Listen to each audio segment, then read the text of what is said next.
Welcome to Moments with Marianne. I'm so excited we're spending this time here today. We have an amazing show lined up. Our first guest is Ora Nadrich. She is a certified life coach and mindfulness meditation teacher, as well as the author of the groundbreaking book, Says Who? How One Simple Question Can Change the Way You Think Forever. So let's welcome to the show, Ora. Hi, Marianne. Thank you so much for having me. Oh, what a joy it is to have you here. Okay, so your book is just phenomenal. I mean, it was just reading it. I enjoyed it so much. It was very easy, not only to read and understand, but to implement these processes on changing negative thought. Yeah, I like to call it a very user-friendly book. Do you know? I want everybody to be able to tap into it. Yeah, I can see where that is. It just, people can pick up, regardless where you are in your journey, if it's something that you realize that you have going on or someone suggested it to you, it's a great book to pick up and start making changes today. So I know that your book, I understand that your sister was actually inspiration of the creation, not only of this book, but the path that you're on currently. Yes, it really is my greatest inspiration. Certainly that sent me on a very, quite a dynamic psychospiritual journey was my sister. I have two older sisters, and one of my sisters, unfortunately, had a nervous breakdown. And I'm the youngest of four, so when that happened, that was extremely traumatic for all of us. And I call that my original Says Who moment, if you will, that defined me going on this journey to understand the working mind better. Yeah.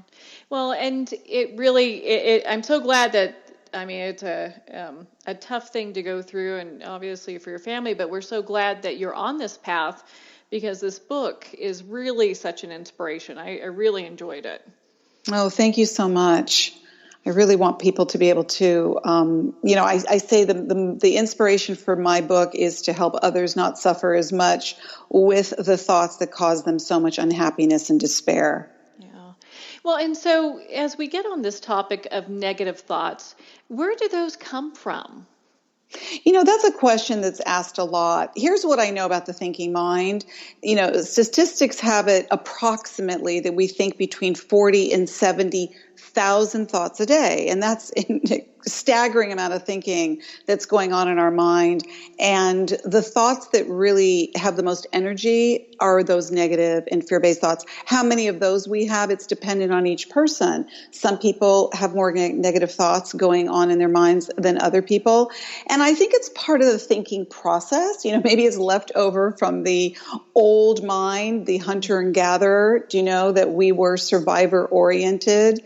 And, you know, maybe it's vestiges from that, or maybe it's just part of the human condition. It's the way we think. I did not write a book to say, hey, guys, we're never going to think negative thoughts again if you use the Says Who method. We do think negative thoughts. And as I said, it's part of the thinking process, but we want to know what to do when they come up so that we're not at the effect of them. Well, and also so people can discern what part of the negative thought process is pattern thinking, and that's something that they've brought through from childhood, and something that is something that, you know, they can look at and really change. Absolutely. I mean, so many of our negative thoughts turn into our core beliefs, and oftentimes those thoughts begin early on in our lives, oftentimes in childhood, and we carry them over into adulthood if we don't work through them properly. And that's really where my work comes in, because I work with so many clients who carry over a lot of those negative thoughts that have turned into their beliefs that they can't shake themselves free of. And they're pretty much imprisoned by those negative and fear-based beliefs today. Mm-hmm. I've heard a lot of people use something that maybe their parents have told them, like it's really hard to make money as an artist or something. You know, it could be anything. Oh, it's a myriad of things that we perhaps have had told to us directly, you know, with the influence of the authority figures when we're younger, our parents, teachers. It could even be the bully on the schoolyard. We are so influenced, and things are told to us. And there are opinions and ideas and beliefs that belong to other people that sometimes are either told to us, suggested to us, or imposed upon us. And where our job comes in is now to change that, because we're very impressionable when we're young. We really do, hand over our power to people that are our authority figures and the parental figures. And we grow up, and suddenly a lot of those beliefs do not serve our well-being anymore. So what are some ways that someone can identify that the negative thoughts that they have going on, if they have a negative thought that's always going on, how can they identify if that's actually something that's been imprinted on them or it's their thought? Well, one of the says who questions, the second says who question is, have I heard someone say this thought before? It's very important to be able to identify where you first heard that thought that turned into your belief. Now, a lot of the times my clients, through really going in deep into the thinking process or even through a meditation, just by closing their eyes, by asking that question, have I heard someone say this thought before? A very important, again, the second question of the Says Who method. Many people can remember, they can literally go back to the moment that they were told something that left an impression on them that was negative or really caused them some type of fear. And it's a very important question to ask yourself, because you can identify that thought as not your own, but that you took it on from someone else and now you've integrated it into your belief system. So it's very important to know that. And really get to the point where you can figure out, is this, just learned behavior from somebody else that they're passing down from their parents and their parents and their parents? Or is it something to really investigate and check out, Absolutely, because so much of, I believe, so many things that are told to us, again, in the early years, in childhood, that are negative or judgmental or even harsh, that's where you can have, prejudice, judgment, racism, so many things that are passed down sometimes from generation to generation as part of the core belief systems that get passed down and perpetuated, and you've taken them on as your own. And I think if you can really stop and identify as to when you first heard that and took it on as real and believed it to be true, and recognizing that maybe that's really not what you believe deep in your heart, but you've been so programmed and so influenced by someone that you either respect or you fear or you're intimidated by, or you believe you should think like they think because maybe perhaps it is a parent. Yeah, and those would be really difficult, I would think, thoughts to shake. But once you get to that realization, how does that, like confronting those fears and those negative thoughts, don't those lose their power then? That's a good question. Yes, because a lot of the times you can be attached to these thoughts that really have a lot of energy around them and can perceived as powerful thoughts. Sometimes having even thoughts of hate can have a lot of energy around it. I mean, we know what that looks like and what that feels like. It's fraught with so much intense and I think darker energy, if you will. So sometimes people don't know what to replace that with. They've become so used to it. It's become habitual. It's become familiar, even if it can be destructive in some way or not at all positive to your well-being or adding anything positive to your life, but you don't know what to switch it out for. And the Says Who method really is about learning how to change your thoughts and transform the negative and fear-based thoughts into positive, proactive, life-affirming thoughts. Well, and that's why your book is such a beautiful resource, because there are resources like your book where people can pick up Says Who and start making those changes and adjustments in their life. You don't have to be captive by your negative thoughts. No, you don't, and that's another one of the Says Who questions, am I in control of this thought? Because a lot of the times we feel taken over by the very thoughts that we are creating in our own mind. I also say in Says Who, negative thoughts can be like trespassers in our mind. And I say, if you really think of an actual trespasser coming onto your property, which is your private space, you wouldn't say, oh, hey, come on in, help yourself to whatever you want. Well, the same can be applied if you viewed your negative thoughts as imposters, trespassers that want to wreak havoc, that want to take up energy in your mind, that feel like they're taking you hostage. Well, you have to have the same attitude towards those thoughts as you would an actual intruder that came onto your property. I think it's an excellent metaphor for realizing how we accept those very invasive negative thoughts so readily. Yeah. So do our negative thoughts have a purpose? Well, it depends, I mean, like I said, some people find that their negative thoughts, which is, I don't see it because, again, one of the important questions of the Setsu method is, does this thought work for you? How is your negative thought working for you? Favorably. Now, some people might say, oh, well, my negative thought motivates me to do something. Well, logic prevails. Wouldn't a positive thought motivate you even more? Wouldn't you be more motivated to say, I'm really worthwhile and I'm going to go out today and I'm going to conquer the world, as opposed to waking up and telling yourself you're worthless, you're unlovable, you're this, that, and the other. And then what is that going to motivate you to do? What is a negative thought really going to motivate you to do? Yeah. Do you know? It doesn't make much sense. These are very logical, straightforward questions to ask yourself. And when you ask yourself these 7 questions, you really recognize how illogical it is to hold on to negative thoughts that do not support you and what you want to do in your life. I think people get so used to that riding that negative train that they don't even stop to think, wow, this is a negative thought, and I don't really want to think this, or I don't really believe this.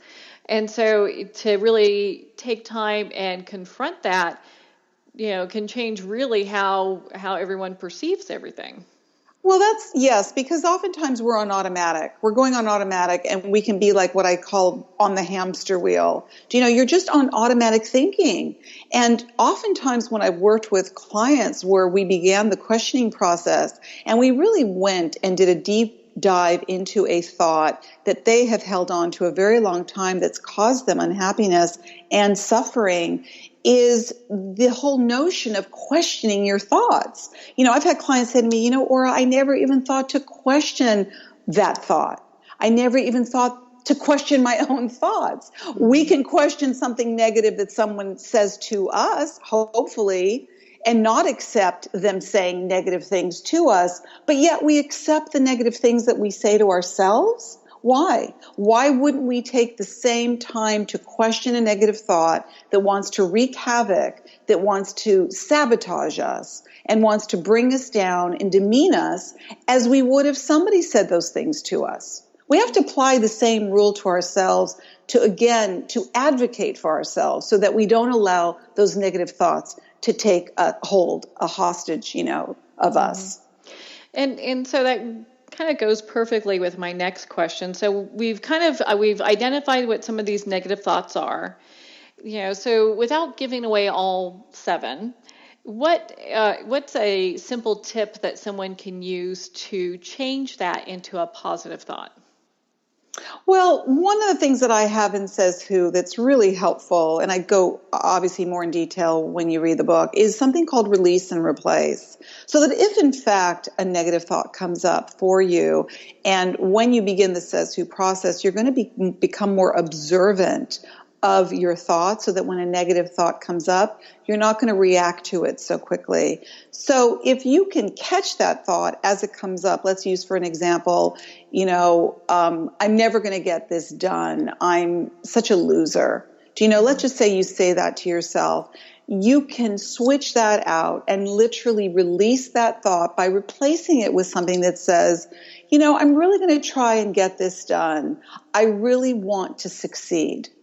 You begin to get into the habit of switching out this negative self-talk catching it when it comes up so you can expose it for what it is. This is a negative thought. It's demeaning me. It's not making me feel at all positive about or good about myself. I'm going to tell myself something different, which is an affirmation that supports the very thing that I want to do. And I talk about that in Says Who too. You cannot reach your goals unless your thoughts support the very thing you want to do. That's a good one. Right? Well, because if you're thinking, oh, I want to attain this level of success, and you're constantly going, well, I'll never be able to get it. It won't That's happen. right. Then it's like, what are you manifesting there? Exactly. Well, you know what, Marianne, I think that's why a lot of diets don't work, because people can say, I really want to lose 50 pounds, but I'm not good at dieting. I really want to lose weight, but, I don't think that's really going to happen. And I say those two thoughts cancel each other out, and therefore you can't reach the goal. And then the first negative thought you tell yourself, you start the diet, the first negative thought comes up. Oh gosh, I cheated. I ate a cookie. Oh, I'm useless. I'm a loser. I'm not going to be able to succeed. Oh, forget the diet. And you can see how those negative thoughts start to completely sabotage the very thing you want to do, which has very good intentions. So this is just a fabulous book. I absolutely love it. So how does your book, and also changing the thought process, the negative thoughts into positive thoughts, work with mindfulness? Well, mindfulness I'm a mindfulness coach and mindfulness meditation teacher. Mm-hmm. And mindfulness is being present. It's being in the present moment with total awareness so that you can be aware of what's going on, which would mean being aware of those negative thoughts when they begin to percolate. And using the Says Who method requires you to be present. If you're distracted, or you're thinking about the past, or you're thinking about the future, or you're all over the place, you're not going to be present enough to even catch that thought, to be able to work with it.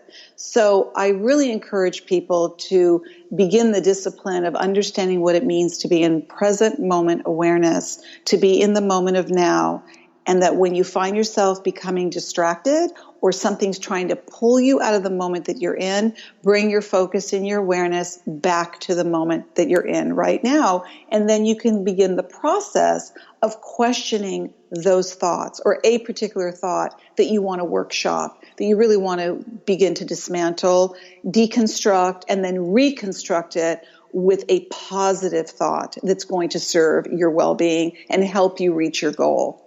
I think that's, and I agree with you 100%. I think it's like part of the busy mind is it's easy to get caught up in just this little racetrack of negativity that's coming through. And when we stop and kind of, slow things down and then take inventory of what it is that we are saying to ourselves and the information that we're getting, allows us to really have greater discernment on what it is that we choose to believe. Yes, and these are all helpful to catch things quicker. The sooner we catch things, the sooner we can help it along, and we can reverse the movement towards something that is not positive and ultimately not helpful. So that's the whole key here, is learning how to catch things and then learning how to navigate those waters when something like a negative thought comes up that really wants to disrupt the very thing that you're doing and isn't helping you, again, get to reach the goal that you want. So this becomes a practice. It becomes a discipline. It's like anything else. It's not the quick fix. It's not going to, I say commit to the Says Who method and it will commit to you. And it becomes this daily practice, not in a overly arduous, demanding way. You just become more mindful of your thinking process, and becoming more mindful, you then can really work with your thoughts better, and you can balance your thinking mind better, and you can be able to discern between the positive thoughts that are really rooting you on, that are really supporting you, and the negative ones that aren't, so that you can know how to transform them. Now, and I know that you've been a certified life coach and for many, many years, and you've helped thousands of people. What is one of the top kind of themes that you see that you coach people with as far as negativity? Well, I would say that basically self-esteem and self-worth is what's really part of the inner talk is highly critical. And I think we all have the inner critic. I believe it's just part of the thinking process. It's part of the human condition. We have an inner critic. But I find to varying degrees, a lot of my clients have it. And I think as soon as you're honest with yourself and you can begin what I call owning your thoughts, as opposed to deflecting, pretending you don't have them, pushing them away. It's such a great way to begin changing that negative self-talk into positive, again, constructive, life-affirming self-talk. So across the board, I would say it's the deep inner critic. Okay. And, another thing, like when I have talked with people and they have a negative train of thought going on, it can be something that's almost like they're on a racetrack going around and around in circles and not really coming to any kind of end or conclusion with that. What are some of the things you would recommend to somebody who has a repetition in negative thought? Well, that's what I said about being on the hamster wheel. So if you really visualize a hamster on the wheel, what are they doing? They're going round and round and round, and it's like a loop in our mind, and it's that thought keeps playing itself over and over and over again. So it's, again, going into observation mode, like witnessing yourself and saying, okay, there's that thought again, or, oh, here's a thought that's negative. Let me be with that. What's that about? Let me try and work with it. Let me see. Because I say our negative thoughts want to tell us something. They actually have something to do. They have something to teach us. They have something for us to work with. So by allowing yourself to note it, okay, I have a thought that has a lot of energy around it. It's negative. It's telling me that, I'm not going to get this done. It's telling me that I'm never going to meet my soulmate. It's telling me that I'm never going to find that perfect job. It's telling me that I'm never going to lose weight. Whatever that, again, negative self-talk is to note it when you're telling yourself that thought. To be able to become, again, the observer. And so that you can begin the says who questioning process to find out if that thought is even real or just, something that you're telling yourself, again, based on what someone else told you, or it's a distortion based on an experience that you've had. So I say the very beginning step is to be aware of that thought when it first begins to appear in your mind and starts to percolate. It's the best way for me to describe it. And I think now it can come in very loud. It can come in, kind of with a annoying, repetition. There's a lot of different ways. Some people could say to me, "Are you kidding? My negative thought is just shouting at me." And it's loud and it's berating me, to be able to say, okay. And, I'm also, because I'm a meditation teacher, I say, take a couple of deep breaths in and out. If you really feel so taken over by a thought that's just got you, or feels like it's got you so gripped, okay, try and take a couple of deep breaths in and out.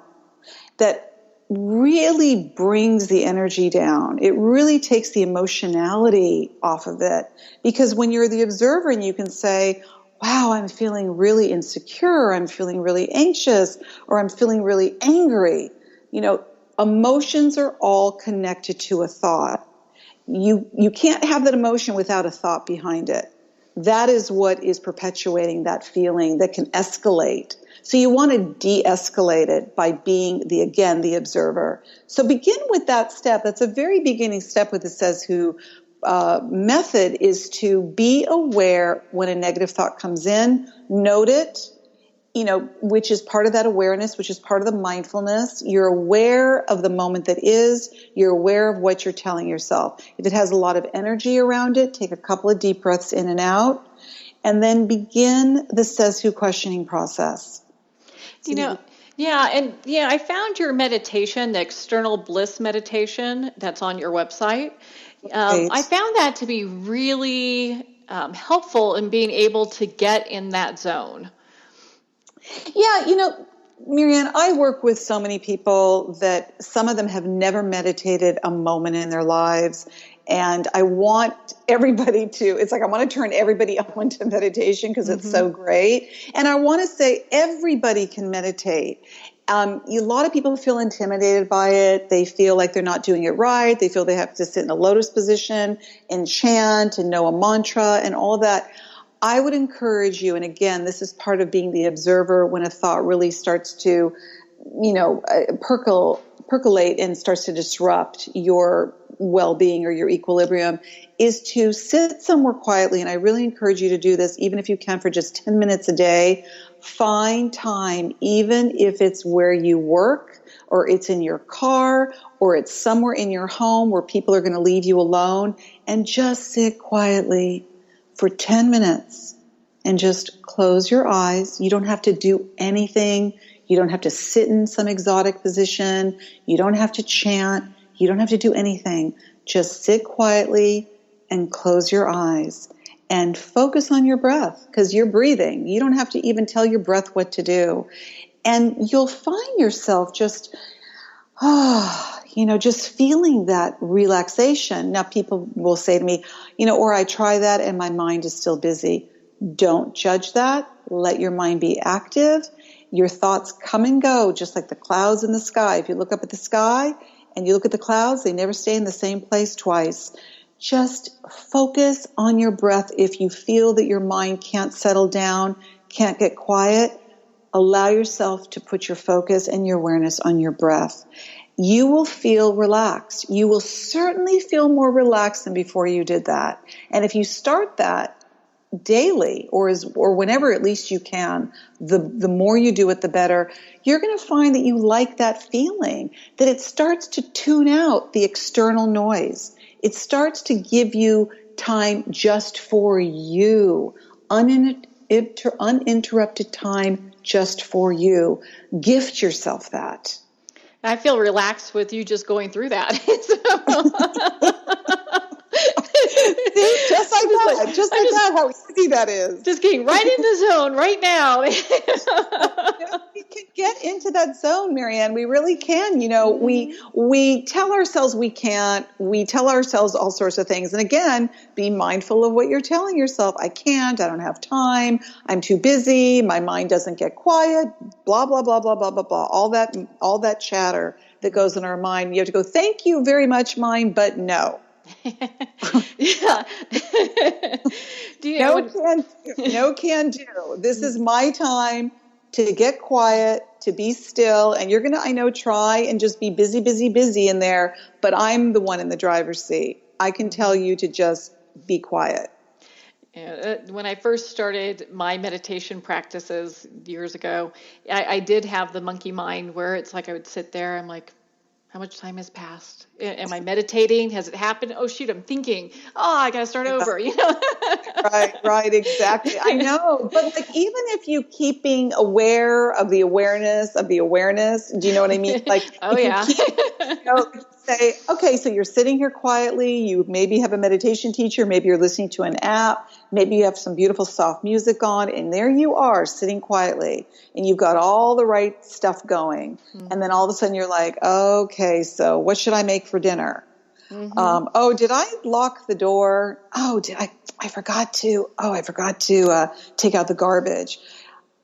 Do yourself a favor and don't berate yourself because your mind is active. Just say, okay, my mind is active. Let me focus on my breath.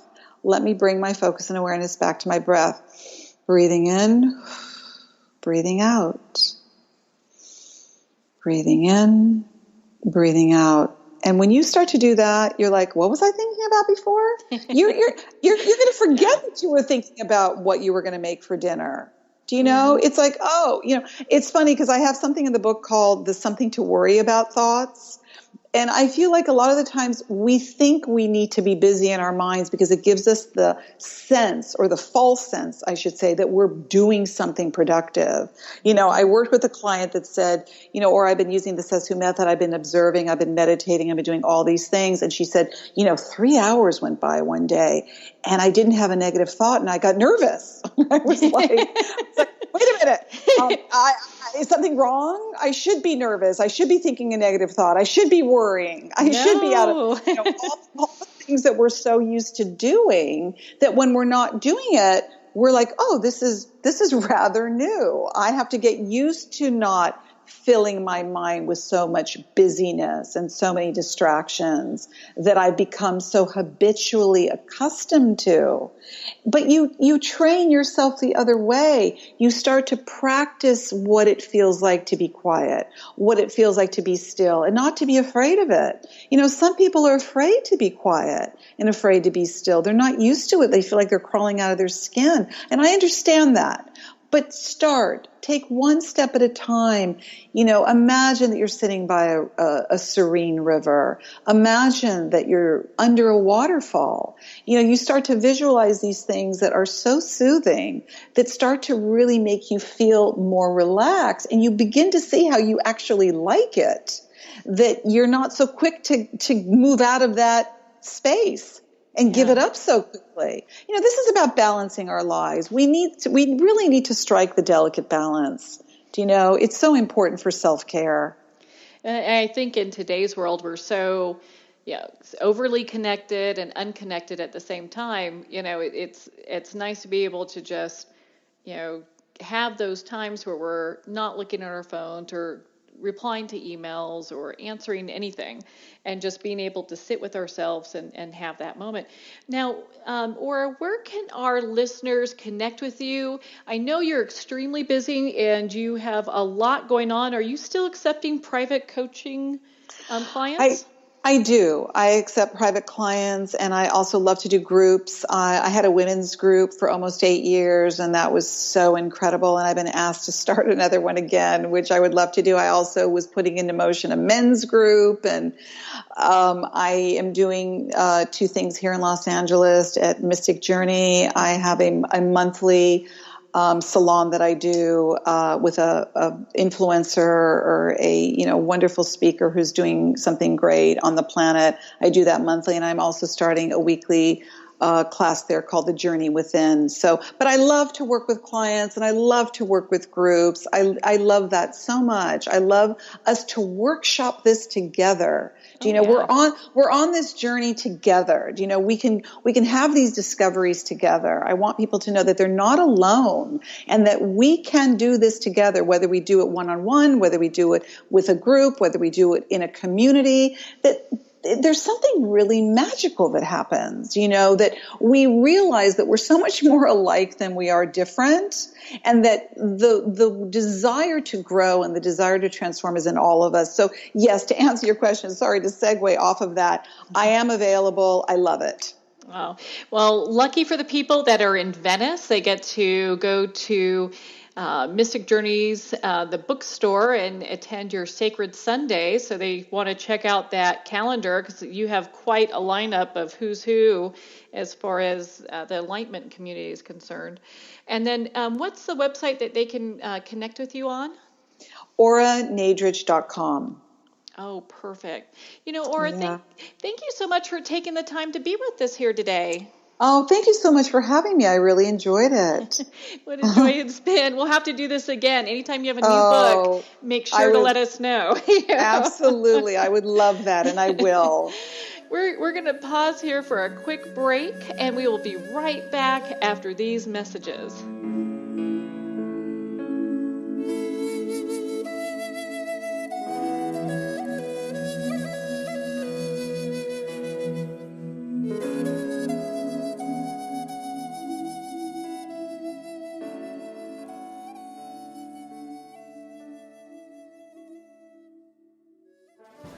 Internationally recognized and award-winning author Judy Goodman works and teaches outside the box of limited thinking. Working with people from every walk of life, her goal is to empower you to be the best you can be, no matter what the challenge is. Born with the gift of seeing beyond our normal vision, she has an extraordinary gift of working with every challenge. Teaching beyond conventional wisdom, her work is described as life-changing. Visit judygoodman.com. That's judygoodman.com.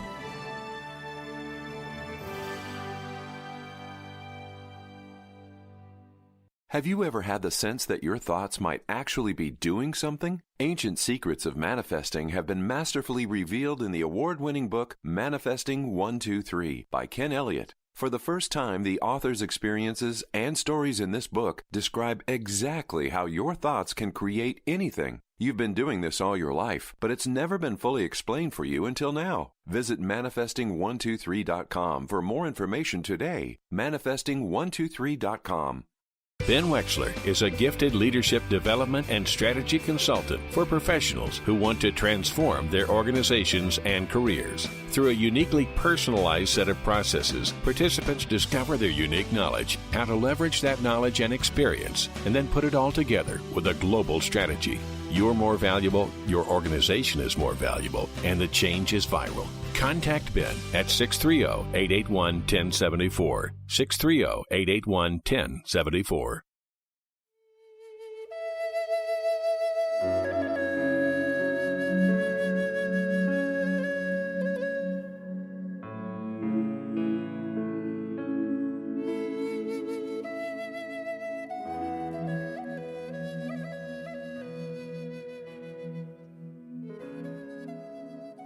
Welcome back to Moments with Marianne. I am so excited to be introducing our next guest. I really kind of dived into her book, and I'm so excited to share it with you.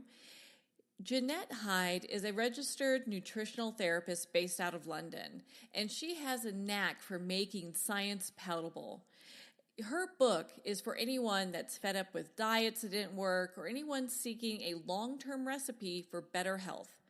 So today we're going to talk with her about her new book, The Gut Makeover. So let's welcome to the show, Jeannette. Hello. What a joy it is to have you here. And you too. It's very nice to be invited. I'm sitting in a hot, muggy room in London today. We've got a heat wave. Well, we've kind of got one in Colorado too, so it's kind of warm wherever we're at. I mean, your book is getting such rave reviews. Everyone loves it. It's changing lives. Oh my goodness! As soon as I saw this, I was like, well, we've got to connect. Oh, that's really good to hear.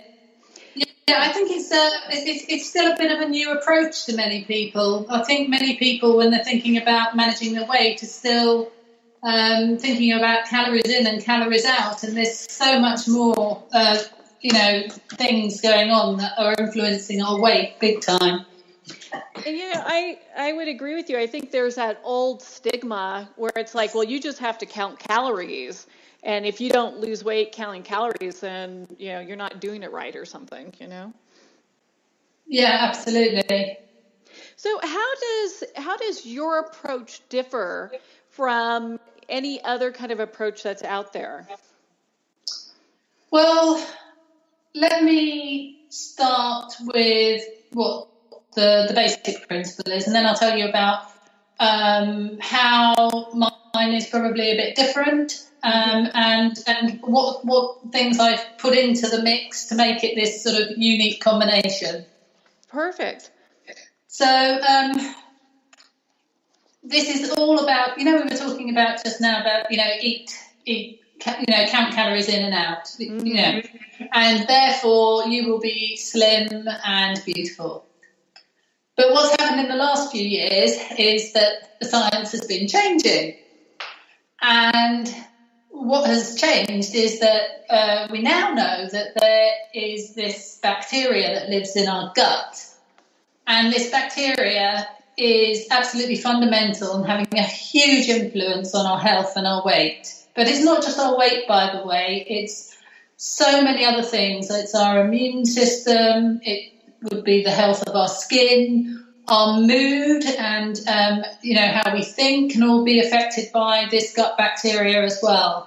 So it's really, really key. And my book is all about, there's these trillions of bacteria living in the gut. It's called the microbiome. It weighs like 3 or 4 pounds, this bacteria.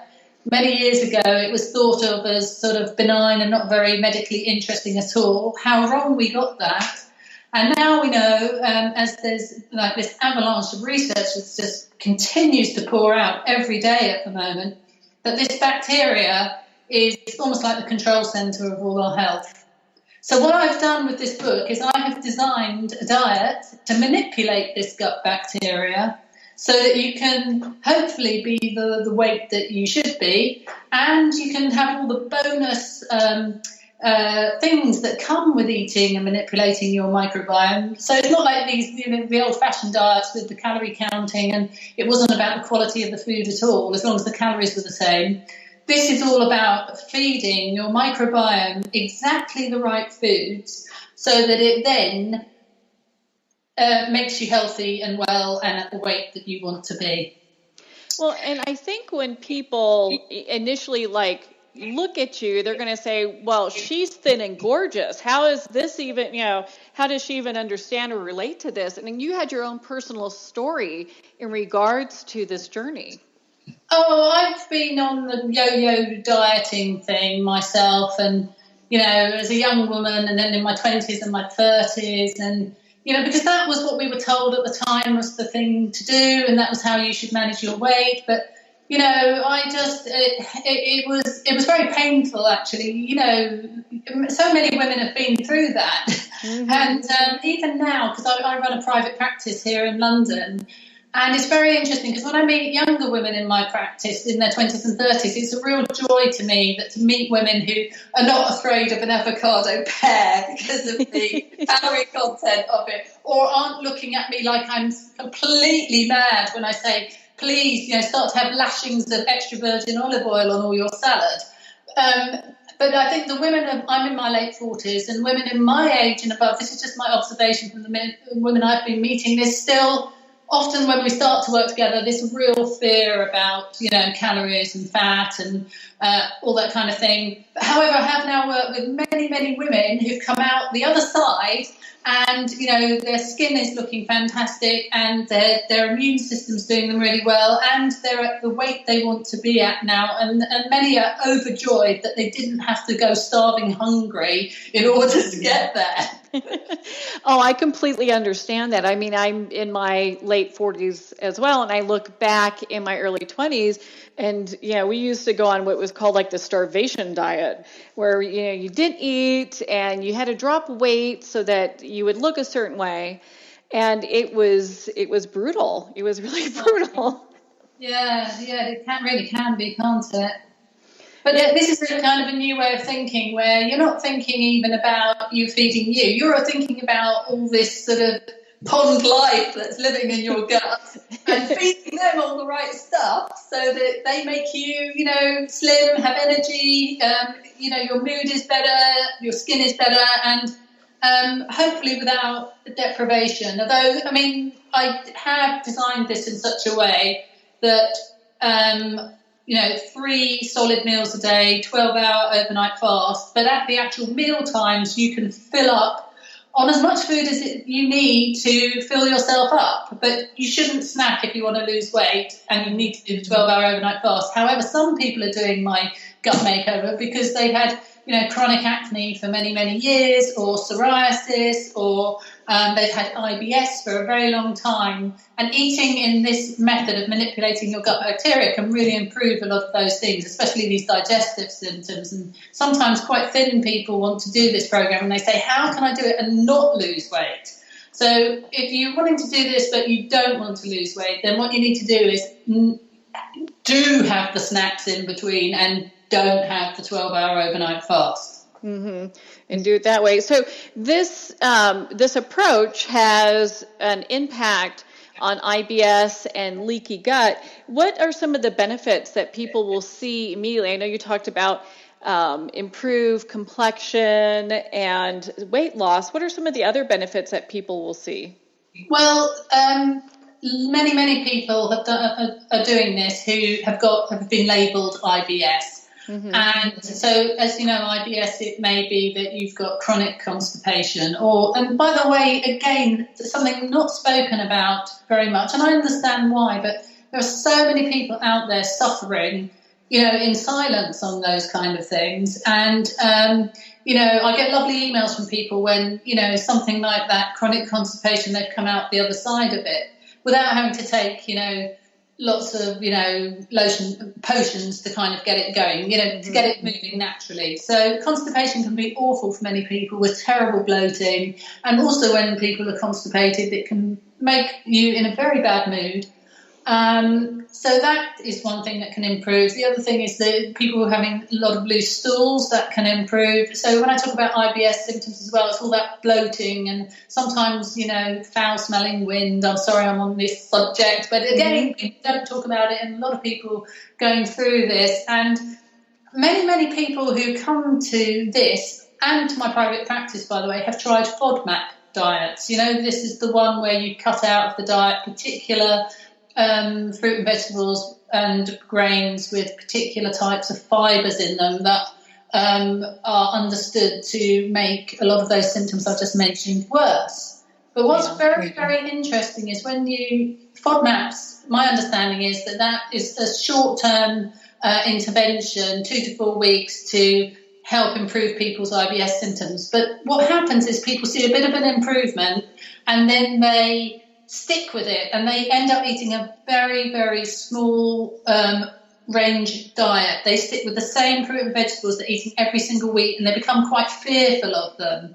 And what happens is, in the long term, in my experience of working with many people now, that can actually make all your symptoms worse. And so what happens is when people come to this, I encourage you to eat an absolute, as many fruit and vegetables, in every day, 7 cupfuls of vegetables and fruit, 5 as vegetables, 2 as fruit.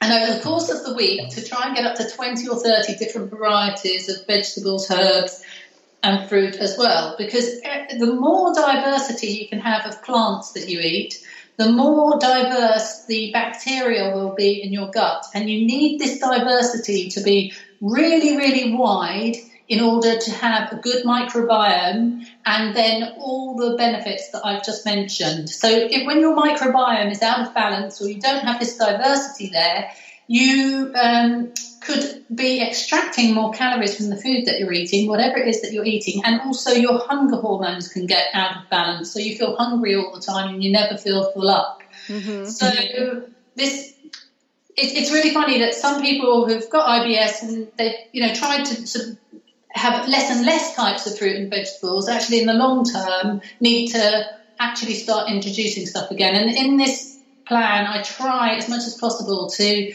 encourage you to personalise things. So, it may be that mushrooms were on the FODMAP list and you're convinced you can't eat a mushroom and it might make your digestion worse.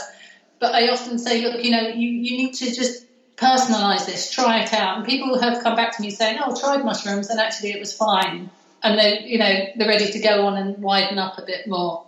Yeah, and broaden their horizons there. So I know in your book you talk about inflammation and why we should care about that. Can you explain that for our listeners? Well, just coming back to the microbiome, the bacteria, there are certain bacteria there that you need to have it thriving that will help reduce inflammation in the body. So what is happening is the microbiome is kind of having this crosstalk going on with our immune system. About 70% of our immune cells are in the gut. So they're in very close contact with each other and they're kind of talking to each other. So when you sort of feed your microbiome, as I've described, like with all the variety, and in the second half of the plan, you put in lots of fermented foods as well, what happens is that has an anti-inflammatory effect on your immune system. So that's one thing that goes on. The other thing is the food that's in this diet is very much designed to make your gut lining better so that it's not got these bigger holes that can happen when maybe you're eating foods that you're intolerant to. So if you've got sort of this thing, it's called leaky gut, where the holes have got bigger because you're eating foods that you're intolerant to, and because your microbiome is out of balance, that can cause you to get leaky gut as well. Then what can happen is undigested particles of food are getting into your bloodstream and setting off an immune reaction the whole time. So, for instance, let's say you have a leaky gut because you've been eating, I'm just going to choose a common one, but this isn't one for everybody here. Say it's gluten, and that's sort of causing an irritation of the gut lining. That's causing this sort of these bigger holes than there should be, and then, undigested foods getting through, or maybe there's sort of proteins that haven't been broken down into smaller parts getting through. And what happens is your immune system has got all this stuff coming at it the whole time, and it is trying to fight it. So your immune system is very hyped up a lot of the time, gets totally exhausted, and then it gets to the point where it starts attacking cells of your own body, and you get into the world of autoimmunity.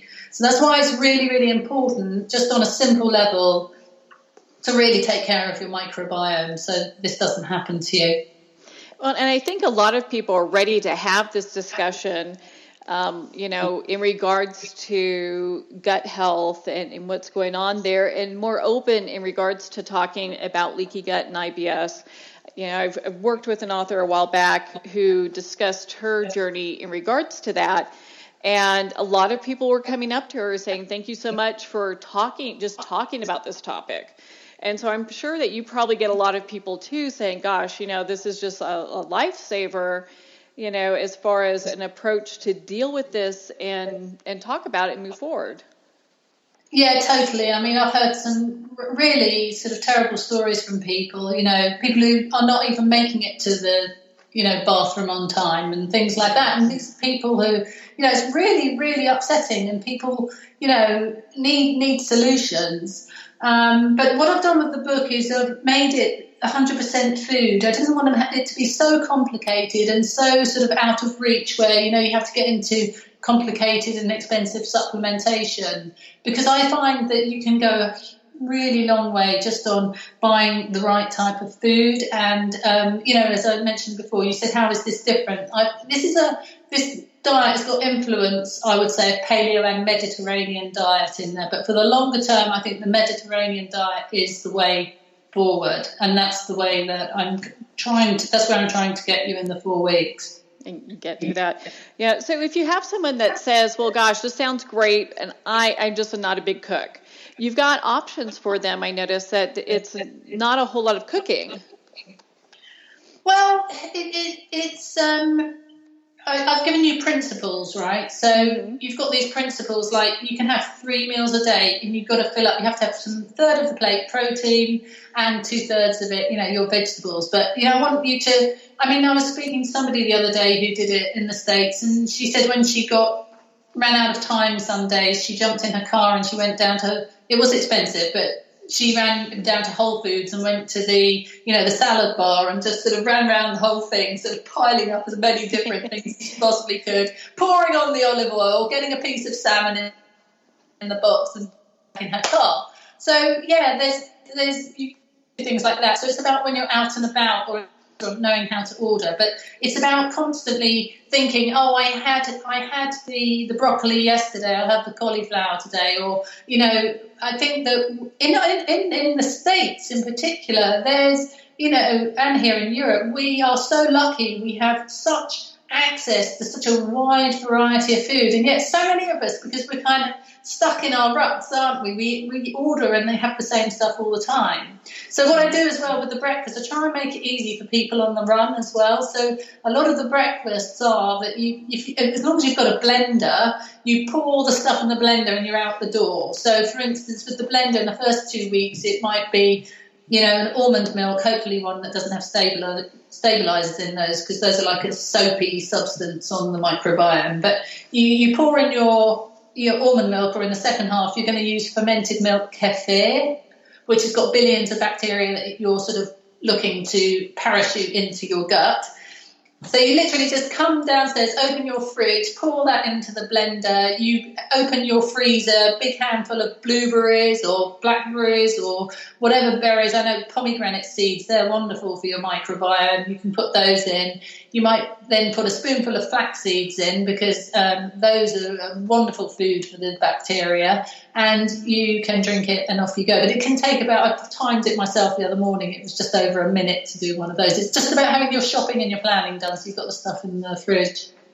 Well, and what I really appreciate about your book is that it had outlined like phase 1 for, the first week, and phase 2. It made it really easy to look at options that I can implement and have in my diet without having to really try to figure everything out on my own. You really made it easy. Oh, I really hope so. And I tried to also, with the recipes in it, try and, put things there that, you could cook for the whole family. I mean, I know people who've done this who, the husband or partner didn't even realise they were on the Gut Makeover for about a week because they were just being served up a lot of nice food. It was a surprise, right? It's like some women say to me, look, I'm not going to tell my husband that I'm cooking this way because he'll say, where's the bread and where's the pasta? Instead, it'd be, these are nice chicken nuggets, or whatever it is with the almond flour on it and the paprika, or,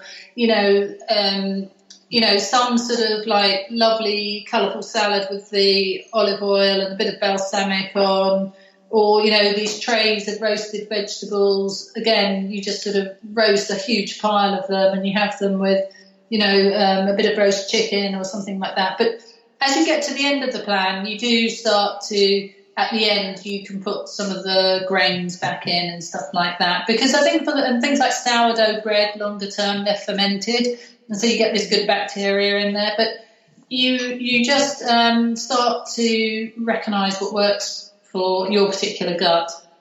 So after we've done it for 4 weeks, and we talked a little bit before hopping on this interview, I'm actually going to be doing this myself. I found this to be really easy and loved your approach with addressing the gut. In fact, a lot of people call it the second brain because, everything.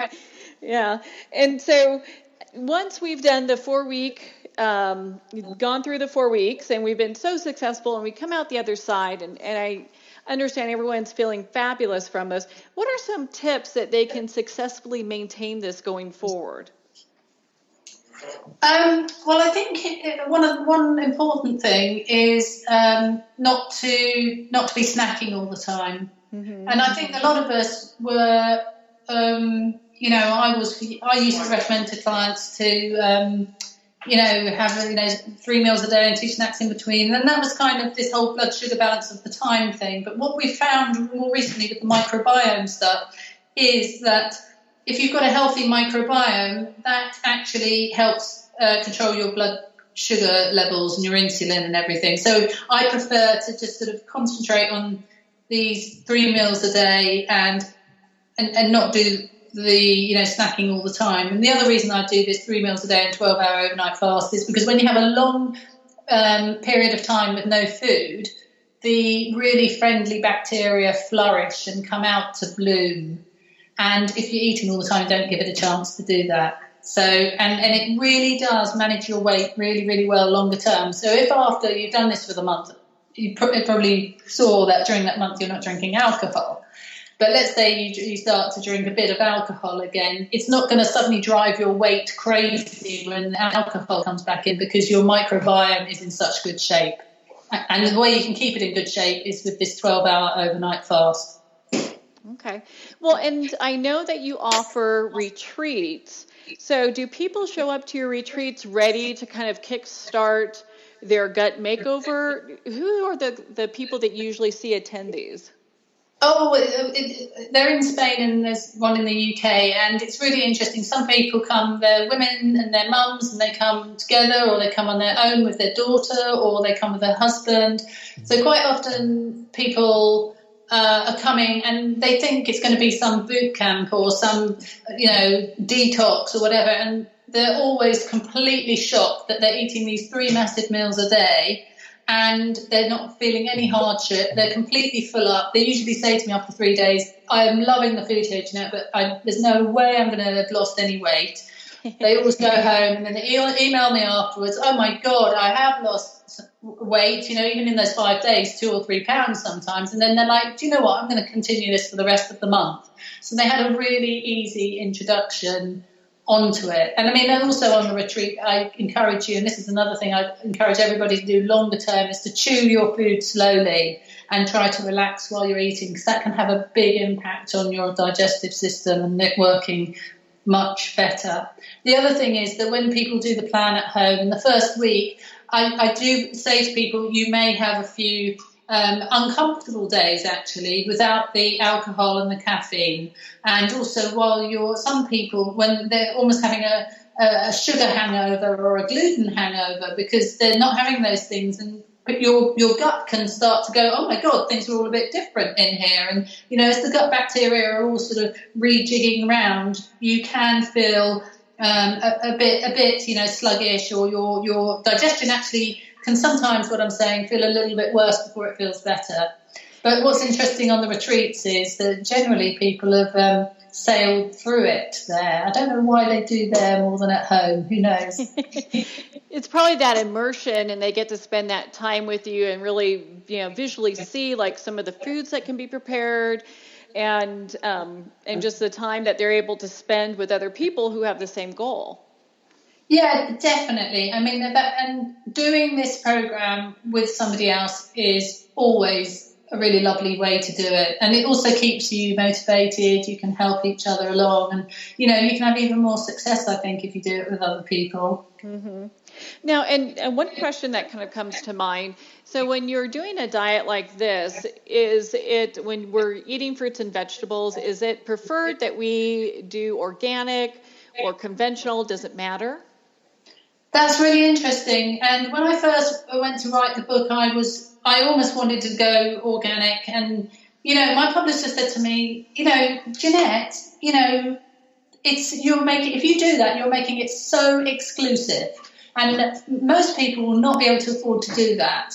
And I kind of listened, because I thought, even myself, when I go around the supermarket, I don't buy everything organic. I just buy what I can afford organic, because, you feed a family, so I went without it being organic. And what's been really interesting is seeing people get fabulous results without it being organic. So I'm very pleased about that. But I think because fruit and vegetables, they have all these phytochemicals, which are these plant chemicals in the colour and the fibre that feed the good bacteria in the gut.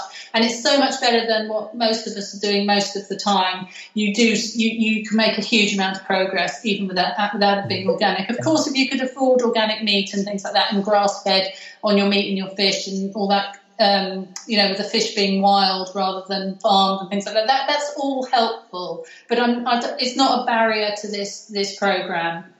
Well, that's good to know, because in the area that I'm in a suburb of Denver, Colorado, and because of the altitude up here, it's really difficult to get a lot of the different fruits and vegetables that are available in other parts of the country. They have to pick them green, and then by the time they get here, you get what you get. So, well, the other thing to do is look at frozen. And again, I remember when I saw a piece of research a few years ago, it was, there was more sort of nutrient content in completely fresh fruit and vegetables, but then frozen was a little bit less. But on the other hand, if the fresh stuff had been picked a long, long time ago and kind of put in cool storage, there wasn't much difference between the frozen and the so-called fresh.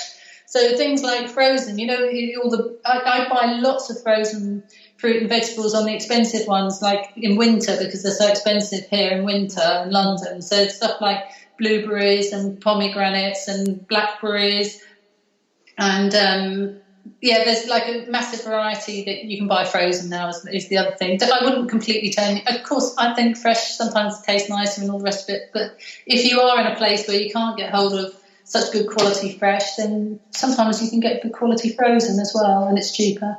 Well, that is so encouraging, and I can see why your book is such a hit and changing so many lives.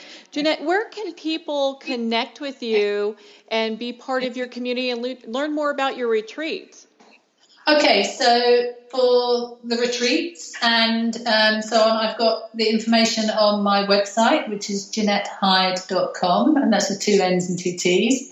And the next one is in Menorca in Spain, and that's in the beginning of October. It's 5 nights, and there's a 3-night one in a lovely country house in the southeast of England in September. But in terms of connecting, we have quite a lively Facebook group called the Gut Makeover, and it really I'm very, happy when I see people posting questions and helping each other as well with answers. And I come in and make comments and answer queries as well on there. And I also put anything up there that I think is interesting or new about, this way of eating, and I try and give a bit of inspiration with cooking and recipes as well. So please do join the Facebook group if you're a Facebooker. And then on Instagram, I do lots of info on there too, which is Jeannette Hyde Nutrition, that one. And then I'm on Twitter as well at Jeannette Hyde. Well, we'll make sure that we have the link here so everyone can get in touch with you. I've signed up for your newsletter, and I think everyone needs to go out and buy your book, The Gut Makeover. Jeannette, thank you so much for taking the time to be with us here today. Well, thank you. I'd like to thank everyone for taking the time to tune in today. You've been listening to Moments with Marianne. And remember, make every moment count.